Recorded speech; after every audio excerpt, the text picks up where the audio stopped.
হেফাজতের বিক্ষোভ ও আন্দোলনে পুলিশি বাধা, গ্রেফতার করা হয়েছে দলটির অসংখ্য নেতাকর্মীদের। একথা শুনেই বেজায় খেপেছেন দলটির নবনির্বাচিত সাধারণ সম্পাদক মাওলানা মামুনুল হক। ভয়ঙ্কর হুঙ্কার দিয়ে বলেছেন, গ্রেফতারকৃতদের 24 ঘন্টার মধ্যে মুক্তি দিতে হবে, না হলে গোটা দেশে আগুন জ্বলবে। শুধু মামুনুল হকই নন, তার সাথে একজোট হচ্ছে দেশের সকল ইসলামিক দলগুলো। জুনায়েদ বাবু নগরী থেকে শুরু করে চরমনায় পীর মিজানুর রহমান আজহারি, হাফিজুর রহমান কুয়াকাটাকে কে কি বললেন তার বিস্তারিত জানুন এখনকার নিউজে। চলে যাব বিস্তারিত নিউজে। তার আগে আপনি আজই প্রথম আমাদের চ্যানেলটি ভিজিট করে থাকলে এক্ষুনি চ্যানেলটি সাবস্ক্রাইব করে নিন ও পাশে থাকা বেল বাটনটি প্রেস করে নিন। 27 নভেম্বর দুপুরে জুমার নামাজ শেষে বাইতুল মোকাররম মসজিদের উত্তর গেইটে থেকে ভাস্কর্য বিরোধী মিছিল বের করে হেফাজতে ইসলামের বেশ কয়েকজন অনুসারী। এতে পুলিশ বাধা দিলে সেখানে হাতাহাতির ঘটনা ঘটে। এক পর্যায়ে কাকরাইলে পুলিশ লাঠিচার্জ করে তাদেরকে ছত্রভঙ্গ করে দেয়। এতে মিছিল পণ্ড হয়ে যায়। এ সময় মিছিলে হেফাজত অনুসারীরা ভাস্কর্য বিরোধী বিভিন্ন স্লোগানের পাশাপাশি ছাত্রলীগ ও আওয়ামী লীগ বিরোধী স্লোগানও দিতে থাকে। তবে তারা কোনো আনুষ্ঠানিক বক্তব্য দেয়নি। সেই সঙ্গে মিছিলে ছিল না কোনো ব্যানার কিংবা পোস্টার।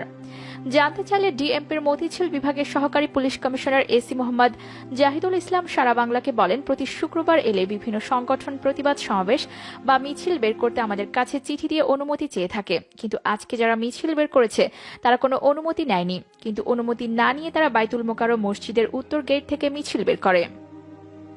এ সময় দায়িত্বরত পুলিশ সদস্যদেরকে উপেক্ষা করে তারা মিছিলে এগিয়ে নিতে থাকে। এভাবে নয়াপল্টনের নাইটিঙ্গেল মোড় পর্যন্ত মিছিল আসতে থাকে। আমরা পুলিশ তাদেরকে বারবার বোঝানোর চেষ্টা করেছি যে অনুমতি ছাড়া তারা এটা করতে পারে না, কিন্তু তারা তখনও কোনো কথা না শুনে কাকরাইলের কর্ণফুলী মার্কেটের সামনে পর্যন্ত চলে আসে। এতে যানবাহন চলাচল থেমে যায়। তিনি বলেন, এমন অবস্থায় মিছিল থামাতে পুলিশ বাধা দিলে হাতাহাতির ঘটনা ঘটে। এক পর্যায়ে মিছিল ছত্রভঙ্গ করা হয়েছে। এদিকে পুলিশের আক্রমণের কারণে বেজায় খেপেছে মামুনুল হক। তিনি একটি ফেসবুক পোস্টে বলেছেন, গ্রেফতারকৃতদের 24 ঘন্টার মধ্যে মুক্তি দিতে হবে। তিনি বলেন, শিরকের প্রতীক মূর্তির বিরুদ্ধে কথা বলায় আমি যখন জুলুমের শিকার এক মজলুমের পক্ষে দাঁড়াতে হাজারো তৌহিদি জনতা রাজপথে নেমেছে। তাদের বিক্ষোভ ছিল তাওহিদি চেতনার বহিঃপ্রকাশ, ছিল একত্ববাদ প্রতিষ্ঠা ও শিরকের প্রতীকের বিরুদ্ধে ক্ষোভ জানানোর কর্মসূচি। এই সাহসী জনতাকে সশ্রদ্ধ সালাম। তাদের উপর নির্মম লাঠিচার্জ ও নির্যাতনের দৃশ্য জাতি দেখেছে। বিক্ষোভকারী প্রায় অর্ধশত তৌহিদি জনতাকে গ্রেফতার করা হয়েছে। 24 ঘন্টার মধ্যে তাদের মুক্তি না দিলে বিক্ষোভ সারা দেশে ছড়িয়ে পড়তে পারে। এক জুলুমের প্রতিবাদে হাজার মানুষের বিক্ষোভ হলে পরবর্তী জুলুমের প্রতিবাদে লক্ষ জনতার বাঁধ ভাঙা বিক্ষোভ নেমে আসবে রাজপথে। এটাই স্বাভাবিক। দায়িত্বশীল মহলের যথাযথ পদক্ষেপের প্রতীক্ষায় রইলাম। অন্যদিকে মামুনুল হকের সাথে আছি বলে একজোট হচ্ছে সকল ইসলামিক দলগুলো। দেশের প্রথম সারির একজন আলেম বলেছেন, মামুনুল হক, আপনার ভয় নাই, পাশে আছি আমরা সবাই। তিনি বলেন, প্রিয় বন্ধু, প্রিয় রাহবার, আপনি আমাদের অহংকার, চামচিকার উদ্যত্ত দেখে আপনি হতবিহ্বল ও হদ্দদাম হবেন না। আপনি আমাদের মুখপাত্র। আপনি দমে গেলে ওরা জিতে যাবে। এ লড়াই আপনার ব্যক্তিগত বিষয় নয়, এ লড়াই হক বাতিলের। এ লড়াই আপনি একা নন, গোটা দেশের তাওহিদি ও দেশপ্রেমিক জনগণ আপনার সহযোদ্ধা। তিনি আরো বলেন, এ লড়াই রাজনৈতিক নয়, এটা ইমানি লড়াই। আমাদের প্রতিপক্ষ কোনো রাজনৈতিক দল বা ব্যক্তি নয়। আমাদের প্রতিপক্ষ ইসলাম বিদেশি অপশক্তি। ওরা মূলত আপনাকে রুদ্ধ করতে চায় না।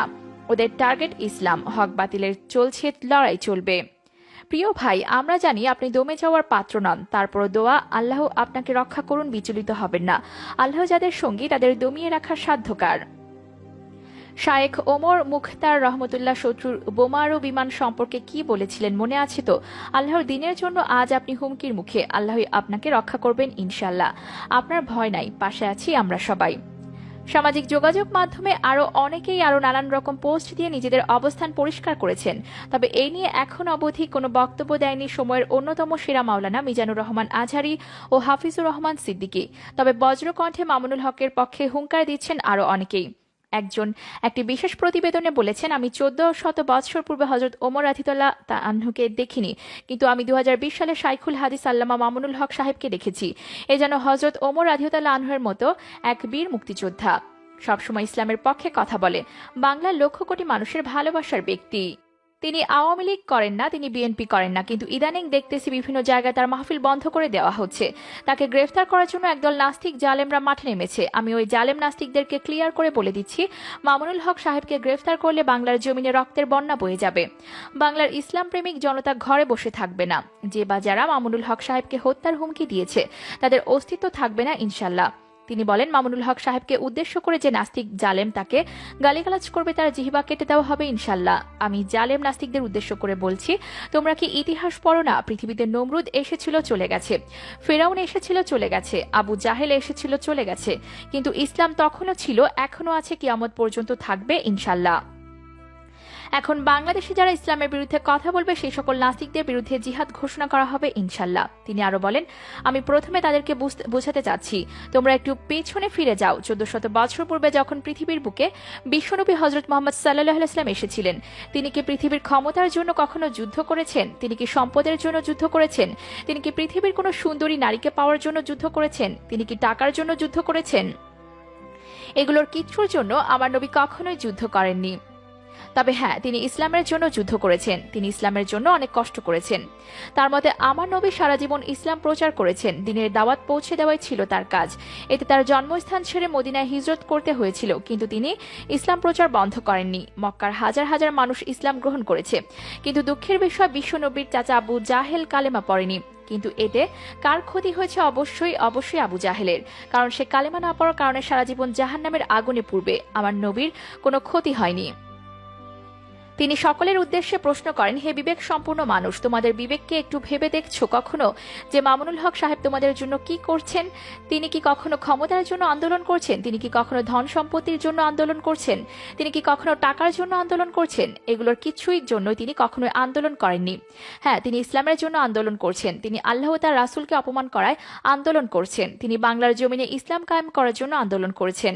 যে তার বিরোধিতা করে তাদেরকে উদ্দেশ্যে বলছি, আরে মূর্খ, তোমরা কি কখনো ভেবে দেখেছো যে মামুনুল হক সাহেব তোমাদের জন্য কি করছেন?